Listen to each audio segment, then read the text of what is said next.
अर्धनग्न मोर्चा करणार होता, काय विषय होता तो, काढणार आहात की नाही? विषय फार गंभीर होता. आपण 9 तारखेपासून प्रशासनाबरोबर पत्रव्यवहार करतोय. महापौरांपासून ते आयुक्तांपासून ते अतिरिक्त ते उपायुक्त मुख्यालयापर्यंत पत्रव्यवहार करतोय, कारण विषयच गंभीर आहे.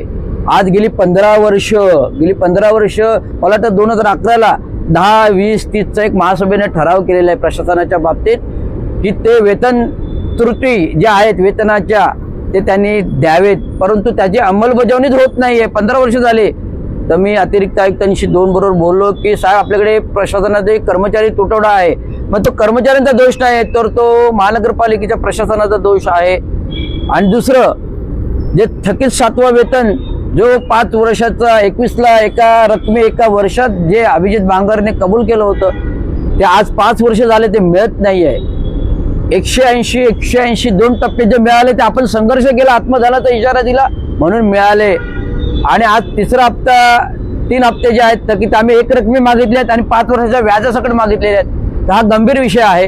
वेतन थकीत त्रुटी थकीत आणि जे विविध कर्मचारी सेवानिवृत्त होत आहेत 5-5 वर्ष झाली त्यांना कुठल्याही प्रकारचं वेतन फंड ग्रॅज्युएटी दिली जात नाही, अर्धे दिले जातात. आणि जे डिस्प्युटेड कर्मचारी आहेत शासन न्यायालयाचे आदेश आहेत की त्यांना पूर्ण त्यांच्या वेतनाच्या संपूर्ण भत्ते देण्यात यावेत, काय फंड देण्यात यावे, ग्रॅज्युएटी देण्यात यावे आणि थकीत रक्कम सुद्धा देण्यात यावे, न्यायालयाचे आदेश आहेत. परंतु आज ते लोक गिरट्या मारतायत.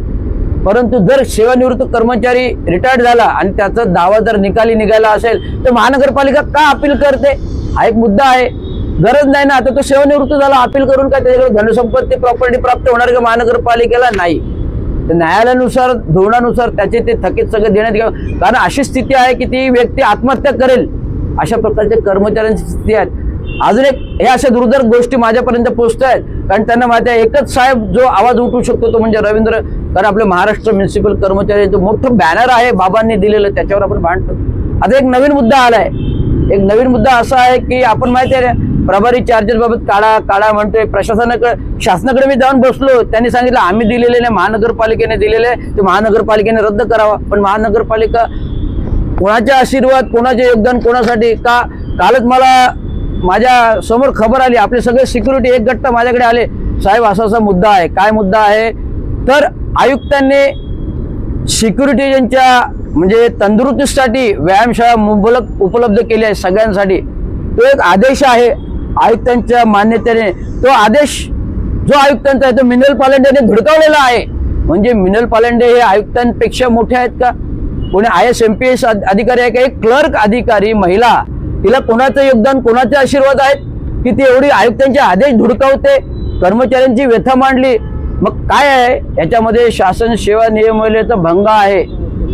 जर आयुक्ताचे आदेश धुडकावले आणि कर्मचारी जर सेवेच्या फायद्यांपासून वंचित राहिला, आता सेवा नियमावलीचा भंग आहे ना. जर रवींद्र शिंदे काही न करता निलंबित होतो, थेट 24 तासात नोटीस, मग आता मिनल पालंडेला कोण सस्पेंड करणार? सस्पेंड करा. असं महाराष्ट्र म्युन्सिपल कर्मचारी युनियनचं आंदोलन आहे आणि होतं राहिलंय आणि होत राहणार. आज मला पत्र दिलं, होळी आहे, तूर्त आंदोलन स्थगित करा. प्रशासनातील आयुक्त, अतिरिक्त आयुक्त, उपायुक्त सगळ्यांनी मला विनंती केली, तर मी होळी बघून हे आंदोलन मागे घेतो. पण आंदोलनाचे मुद्दे कायम असतील, प्रशासनाबरोबर बैठक असेल होळीनंतर, आणि जे थकीत देणे ते मला वाटतं या 22 तारखेपर्यंत पाळव्यापुरतं मिळतील अशी आशा आहे. परंतु जो काही सेवा शर्ती नेमवलेला आहे तो तात्काळ त्याच्यावर कारवाई झालीच पाहिजे.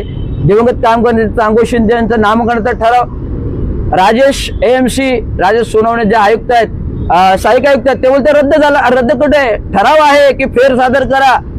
महेश आरनीतीने केलं नाही, परंतु तुम्ही करा, पाठपुरावा केलं जात नाही. मग सेवा शर्तीचा भंगाचा नियम त्यांच्यावर पण लागू होतो ना. जर तो एखादा सहाय्यक आयुक्त दर्जाचं खोटं सांगतो जर की तुमचा प्रस्तावच रद्द झाला, अरे चांगो शिंदेचं नामकरणाचा प्रस्ताव कसा रद्द होईल? कालच पेपर काढले. एवढंच सांगायचं. धन्यवाद. जय महाराष्ट्र.